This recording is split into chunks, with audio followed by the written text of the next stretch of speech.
Nkwanirizaako gwe munnange akyagyekuumiddeko ensi Buganda anti munnange ensi Buganda akono okwekwaffe ekabanna musoke owennabalanga akala amatendo nze nkubuzako nateera olunaku olwaleero munnange olunaku olwaleero nga kyenkuleetedde ge mannya agatuumwa abaana ab'obuwala n'ab'obulenzi mu kika eky'Enjovu.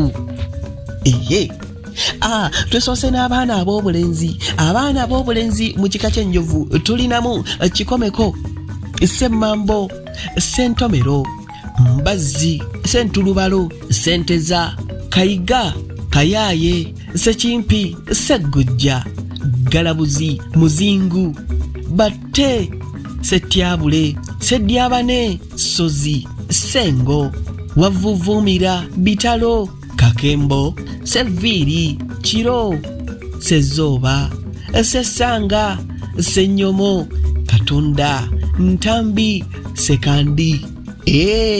Abaana ab'obulenzi ab'Enjovu ago ge mannya gammwe agatuumibwa mu kika eky'Enjovu. Kakati nno gano ge mannya agatuumwa abaana ab'obuwala mu kika eky'Enjovu. Tulinamu Nabatta, Nassanga, Nakate, Nanteza, Nassozi, Nabwato, Nakandi, Naggujja, Nabitalo. Ago ge mannya ag'abaana ab'obuwala wali mu kika eky'Enjovu. Kabanda musoke nzikiridde ennabalanga wali mu Kyaggwe tuddingana ate ku mulundi ogunaddako nga nkuwaate ebirala. Ayi Katonda kuuma Namulondo.